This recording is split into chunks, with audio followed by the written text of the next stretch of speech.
In this PowerPoint, you will be looking at the legacy of war and Reconstruction after the Civil War. Students will understand the effects of the Civil War.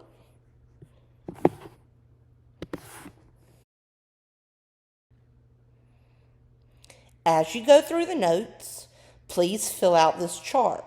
Some of the notes will be taken directly in the chart.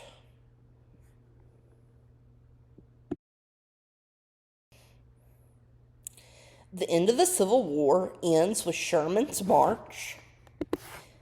This series of battles takes place in the South with total destruction, not just military bases, but destruction of civilians, towns, and basically leaves the South devastated. In 1864, President Lincoln is reelected for a second term. After his reelection, General Lee surrenders to General Grant in April of 1865, and the Civil War ends officially in June of 1865. Let's take a minute and look at an electoral map of the election of 1864 when President Lincoln wins re-election. Remember, the states at the bottom, the southern states, did not participate in this election. Those were considered the Confederate states. You can see that President Lincoln won a clear majority of the Electoral College votes, becoming president for a second term.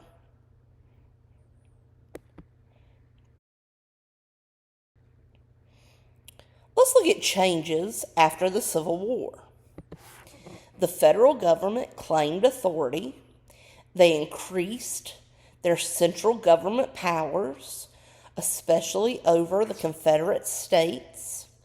States still had some powers, but by increasing the power of the federal government, this ended threats of secession or states ever leaving the Union again. Another thing the federal government did was enact the National Bank Act of 1863, which set up loan requirements and required bank inspections, taking over the finances of the United States.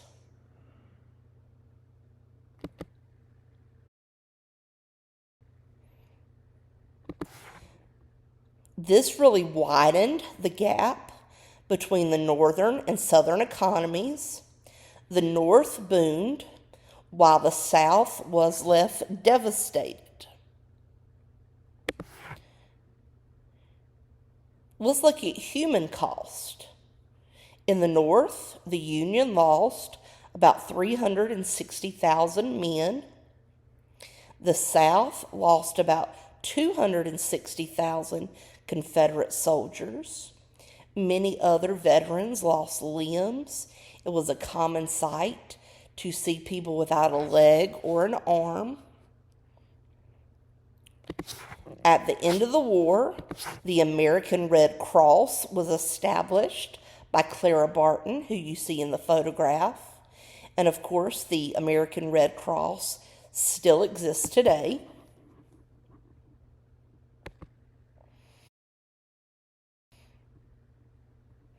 So what is Reconstruction? Make sure you write down this definition and understand it. Reconstruction was the period during which the United States began to rebuild after the Civil War. It lasted from 1865 to 1877. It also refers to the process in which the federal government used to readmit southern states back into the Union.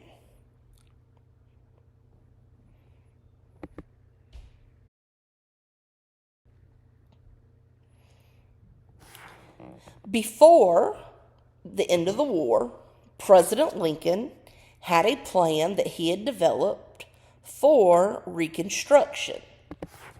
President Lincoln's 10% plan, or 10% plan of proclamation of amnesty and Reconstruction, was his goal for the United States. He wanted a speedy recovery of the Union. He wanted the southern states to enter quickly. His goal was to readmit states if 10% of voters would swear loyalty back to the Union. He only wanted to punish high-ranking Confederates that committed crimes against prisoners of war. The radical Republicans, or Congress, really opposed Lincoln's plan because they felt like it did not do enough to punish the South. They wanted full citizenship for African Americans and direct punishment for Southern states.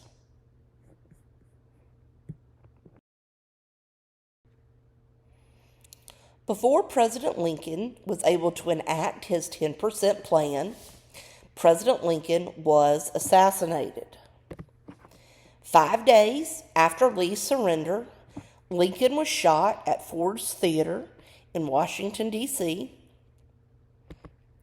He was shot by John Wilkes Booth, a Southern sympathizer.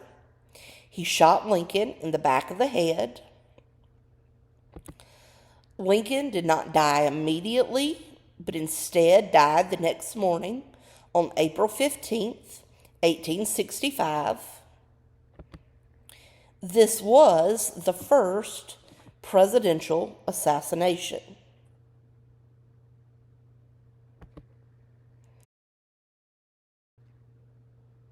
On this slide, you see a photograph of Ford's Theater and John Wilkes Booth, who assassinated Abraham Lincoln. If you look here in the photograph, that was where Abraham Lincoln was sitting. A picture of Lincoln still hangs there today.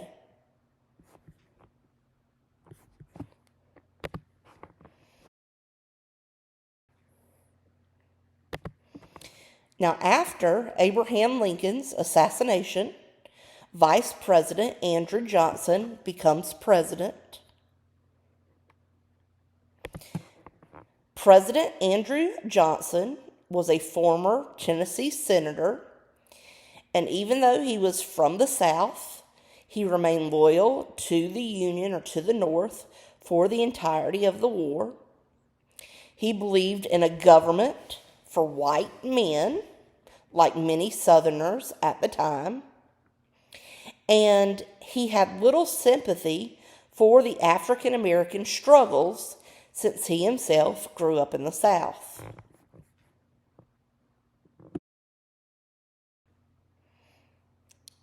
Once Johnson became president, his plan was a little different than Abraham Lincoln's. Johnson's plan for Reconstruction included that Southern states must pass the 13th Amendment, which abolished slavery in the United States. Each state would have to withdraw its secession formally.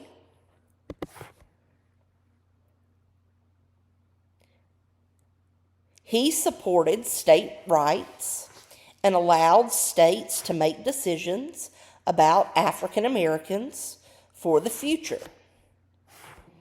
Again, radical Republicans in Congress felt like this plan did not do enough to help African American former slaves.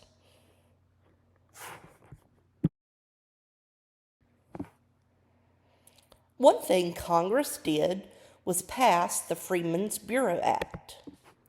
This was a law passed by Congress that established an organization to help former slaves.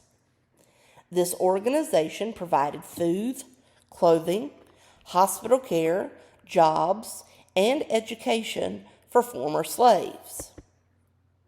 Here in the picture, you see a Freedmen's Bureau one-room schoolhouse that was built in the South. Look at this personal account from Josiah Washington, a former slave in South Carolina.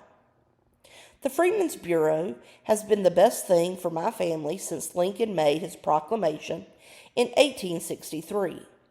My sister has been treated for her illness and her life saved at the Freedmen's Hospital near Charleston. Plus, my children are starting school this year under the Freedmen's Program. Now, even though the Freedmen's Bureau did help some former slaves, not all slaves received help through this act.